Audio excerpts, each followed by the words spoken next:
ಮುಖ್ಯಮಂತ್ರಿಗಳು ಬನ್ನಿ ಚರ್ಚೆ ಮಾಡೋಣ ಅಂತ ಕರೆದ್ರು. HD ಕುಮಾರಸ್ವಾಮಿ ನಾನು ಅಲ್ಲೆಲ್ಲ ಬರಲ್ಲ, ಬೈರಮಂಗಲಕ್ಕೆ ಬರ್ತೀನಿ, ನೀವು ಅಲ್ಲಿಗೆ ಬನ್ನಿ ಅಂತ ಅವ್ರು ಹೇಳಿದ್ರು. ಆದರೆ ಇದುವರೆಗೂ ಕೂಡ ಮುಖ್ಯಮಂತ್ರಿಗಳು ಇದಕ್ಕೆ ಸಂಬಂಧಪಟ್ಟಂಗೆ ಯಾವುದೇ ಪ್ರತಿಕ್ರಿಯೆ ಕೊಟ್ಟಿಲ್ಲ. ಅಂದರೆ ಅದರ್ಥ ಮುಖ್ಯಮಂತ್ರಿಗಳು ಅಲ್ಲಿ ಹೋಗ್ಲಿಕ್ಕೆ ಒಪ್ಕೊಂಡಿಲ್ಲ. ಮುಖ್ಯಮಂತ್ರಿಗಳು ಹೋಗಲ್ಲ ಅಂತಂದರೂ ಕೂಡ HDಗೆ ಯಾಕೆ ಹೋಗಬೇಕು, ಇದು ಶಾಸಕರ ಪ್ರಶ್ನೆ. ಪಂಥ ಆಹ್ವಾನಕ್ಕೆ ಏನಾದರೂ ಒಪ್ಪಿದ್ರಾ? ಬರ್ತೀನಿ ಅಂತ ಹೇಳಿದ್ರೆ ಮುಖ್ಯಮಂತ್ರಿಗಳು ಇಲ್ಲ. ಆದರೂ ಕೂಡ ಕುಮಾರಸ್ವಾಮಿ ನಾಟಕ ಆಡ್ತಾ ಇದ್ದಾರೆ. ಬಾಲಕೃಷ್ಣ ಕಿಡಿಕಾರಿದ್ದಾರೆ. ನಿಮ್ಮ ಉದ್ದೇಶವೇ ಬೇರೆ. ನಿಮ್ಮ ಉದ್ದೇಶ ಏನು ಅಂತಂತಂದರೆ ಇಲ್ಲಿ ಗಲಾಟೆಗಳಾಗಬೇಕು. ಬೆಳಗ್ಗಿನ ಕೂಡ ಅವ್ರು ಅದೇ ಮಾತನ್ನು ಹೇಳಿದರು, ಗೋಲಿಬಾರ್ ಮಾಡಿಸ್ತಾರೆ ಅಂತ.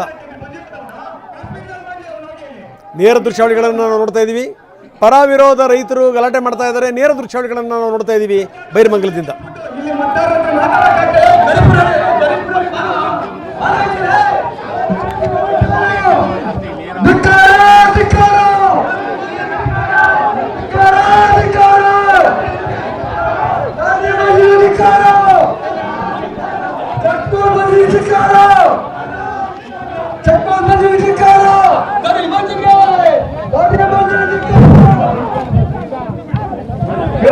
ಇಲ್ಲ ಆಚೆ ಕಲ್ಸಿ, ಇಲ್ಲ ನಾವು ಅಲ್ಲಿ ಬರ್ಬೇಕಾಗ್ತದೆ. ಎಲ್ಲ ಅವ್ರ ಶೂಟಿಂಗ್ ಮುಗಿಸಿ ಕಲ್ಸಿ ಆಚೆಗೆ, ಅವ್ರನ್ನ ಕಲ್ಸಿ ಸರ್ ಆಚೆಗೆ. ದಿವಸ್ ಬಿ ಸಾಹೇಬ್ರೆ ಅವ್ರನ್ನ ಕಲ್ಸಿ ಆಚೆಗೆ. ಫಸ್ಟ್ ರೈತರಿಗೆ ಇರ್ತೀವಿ. ಅವ್ರ ಬಂದು ಯಾವ್ದು ಏನು ಚಿನ್ನದ ಕಚ್ಚೆ ಹಾಕ್ಸುತ್ತಾರೆ ಇಲ್ಲಿ. ಅವರು ಚಿನ್ನದ ಕಚ್ಚೆ ಹಾಕ್ಸು ಸಾಕು. ಮೂರು MLA, 3 CM, 1 PM ಮಾಡಿ ಅನುಭವ ಸಾಕಾಗದೆ. ಅವರಿಂದ ಬರಬಾರ್ದು, ಕೊಟ್ಟವ್ರೆ ಸಾಕು ನಮಗೆ. ದಯವಿಟ್ಟು ಬೇಡ ಸ್ವಾಮಿ, ನೀವು ಕರೀರಿ ಸ್ವಾಮಿ, ಇಲ್ಲ ಕಳಿಸಿ ಸ್ವಾಮಿ. ಆಯ್ತು ಕುತ್ಕೊಳ್ತೇವೆ, ಕಳ್ಸ್ಕೊಡಿ ನೀವು. ನಮ್ಮನ್ನೆಲ್ಲ ಕಳಿಸಿ, ಇಲ್ಲ ಅವ್ರನ್ನೆಲ್ಲ ಕಳಿಸಿ. ಏನ್ ನಾವೇನು ರೋಡ್ನಲ್ಲಿ ಎಡತರ ಕಾಯ್ಕೊಂಡು ಕುತ್ಕೊಳ್ಳೋಣ ಇಲ್ಲಿ. ಸೊ ಇದು ಸಂಗತಿ. ಬೈರಮಂಗಲದ ನೇರ ದೃಶ್ಯಾವಳಿಗಳನ್ನು ನಾವು ನಿಮಗೆ ತೋರಿಸ್ತಾ ಇದ್ದೀವಿ. ನೋಡಿ ಯಾವ ರೀತಿ ಪರವಾಗಿರುವಂಥವರು, ವಿರುದ್ಧವಾಗಿರುವಂಥವರು, ಯೋಜನೆಯ ಪರವಾಗಿರುವಂಥವರು, ಇರುವಂಥವರು. ಜೊತೆಗೆ ಬಾಲಕೃಷ್ಣ ಅವರ ಬಗ್ಗೆ ನಾವು ಹೇಳ್ತಾ ಇದ್ವಿ. ಏನು ಮುಖ್ಯಮಂತ್ರಿಗಳು ಇವ್ರು ಕರೆದಾಗ ಒಪ್ಕೊಂಡ್ರಾ? ಎಸ್ ಅಂತ ಹೇಳಿದ್ರಾ? ಇಲ್ಲ ಅಂದರೆ ಇವರೊಬ್ಬರೇ ಹೋಗಿ ಯಾಕೆ ಹಿಂಗೆ ಮಾಡಬೇಕು? ಇದು ಕುಮಾರಸ್ವಾಮಿ ಆಡ್ತಿರುವಂಥ ನಾಟಕ.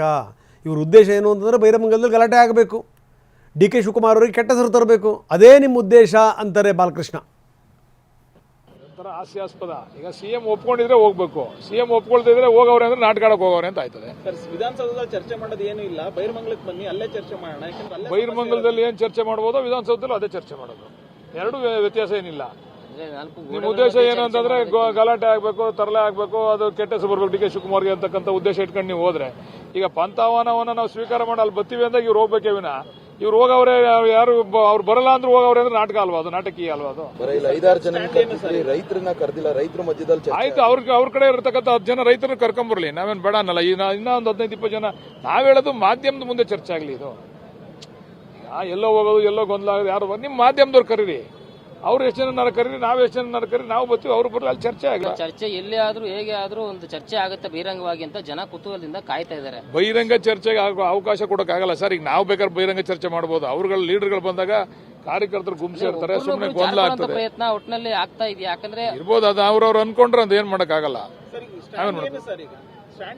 ಏನಿಲ್ಲ, ನಡೀತಾ ಸರ್. ಎಲ್ಲರೂ ಒಪ್ಪಿಲ್ಲ ಅಂತ ಹೇಳ್ಬೇಡಿ ನೀವು, ಕೆಲವರು ಒಪ್ಪಿಲ್ಲ. ಯಾವುದೇ ಪ್ರಾಜೆಕ್ಟ್ ಅಲ್ಲಿ 100ಕ್ಕೆ 100 ಭಾಗ ಯಾವ ರೈತರು ಒಪ್ಪಲ್ಲ.